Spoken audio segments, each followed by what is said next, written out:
In the news, Nigerian Air Force admits killing innocent people in Yobe after initial denial claims it is accidental. Rapes, looting and killings of Eritrean refugees in Tigray are clear war crimes, Human Rights Watch. US, UK and Australia launch historic Indo-Pacific Security Pact AUKUS in a seeming agreement to counter China. Data's coming up shortly.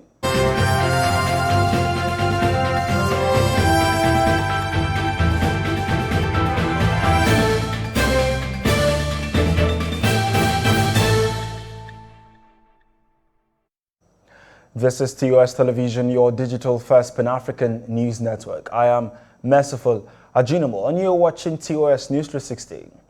Eritrean refugees were raped, detained and killed by forces in northern Ethiopia, according to a report by the NGO Human Rights Watch. Local forces have battled the Ethiopian government and the Eritrean allies since November in a conflict that has rocked the Horn of Africa region. The abuses were committed by Eritrean forces that were fighting alongside Ethiopian federal form in the Tigray region, as well by the Tigrayan forces fighting against them. The international rights group said thousands of Eritrean refugees fleeing poverty and authoritarian government have lived in camps in Tigray. To Nigeria, 8 persons were killed in an aerial bombardment by the Nigerian Air Force on Buhari village in Yunusari local government of Yobe State, Nigeria on Wednesday. After initial denial, the Nigerian Air Force on Thursday admitted that its aircraft was responsible for the accidental shooting. It said on Thursday it may have killed and injured civilians while pursuing suspected Boko Haram ISWAP terrorists. Air Force spokesman Commodore Edward Gapwet said that investigation had commenced into the incident. Nnamdi Kanu, the leader of the Indigenous People of Biafra, labeled as a terrorist organization by the Nigerian government, had sued Kenyan officials over what he says was illegal extradition to Nigeria. The pro-Biafra activist brother, Kingsley Kanuta, who sued on his behalf, argued that Kanu's arrest in Kenya and subsequent extradition to Nigeria in June was unconstitutional. He also sought an order for exemplary and punitive damages against the respondent. Nigerian officials on June 29th claimed Kanu was brought back to face trial after he jumped bail and went on the run in 2017. The All Progressives Congress APC, while reacting to speculations that former President Goodluck Jonathan was planning to defect to APC from the PDP, People's Democratic Party, said it will be great news if the former president joins the party. This was disclosed by the party's interim national secretary, John Akpan Udo Edehe, on television program aired on Wednesday. The APC officials said Jonathan will be given a founding member status if he decides to join the party and will push for the 2023 presidential ticket of the ruling party like others. Chairman of the Economic and Financial Crimes Commission, Abdulrashid Bawa, on Thursday slumped at the program at the presidential villa, Abuja.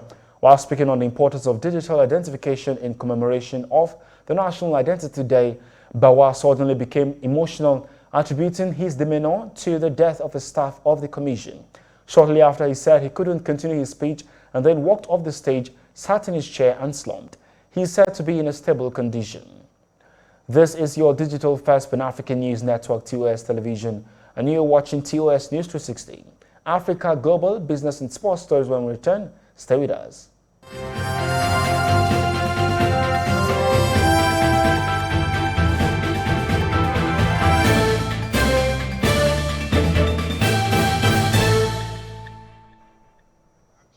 Thank you for staying with us.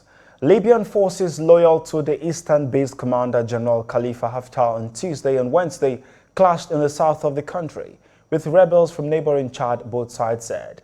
Statement from the LNA, which holds most of eastern and southern Libya, said it was engaged in military operations against what it called terrorist groups and the Chadian opposition. The rebel group Front for Change and Concord in Chad said via social media that its position on the frontier had been attacked by Haftar's forces fighting alongside what it said were Sudanese mercenaries and French troops.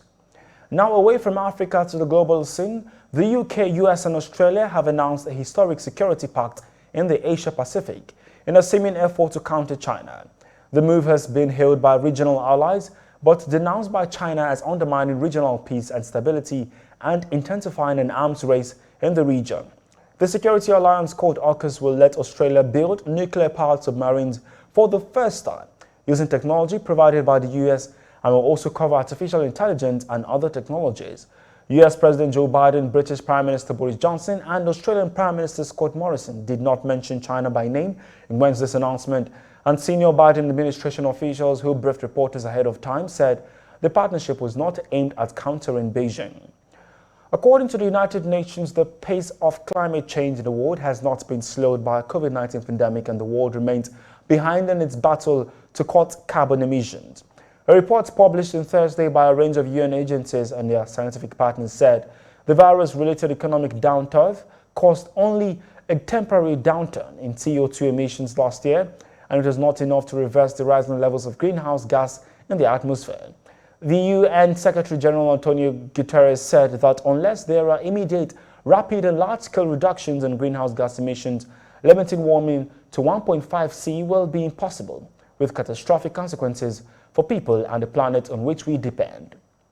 In business, Marks & Spencer has blamed the closing of its 11 French stores on Brexit because of problems supplying them with fresh and chilled food since. The UK retail giant said all 11 franchise stores it operated with partner SFH in France would shut by the end of this year because Brexit had made it near impossible to maintain standards of food supply. Due to hold-ups caused by red tape at the UK-French border, it was impractical to get the products to the shops. Talking sports, the Super Eagles of Nigeria remain 34th in the world and 5th in Africa in the latest FIFA Coca-Cola World Ranking.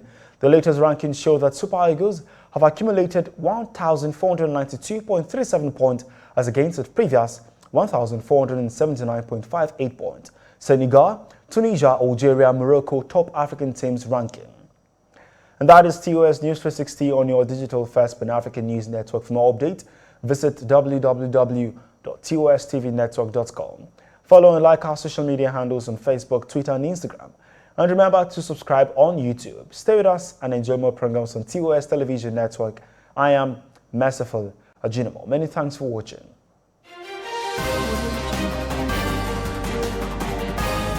But we as a continent have now defined ourselves.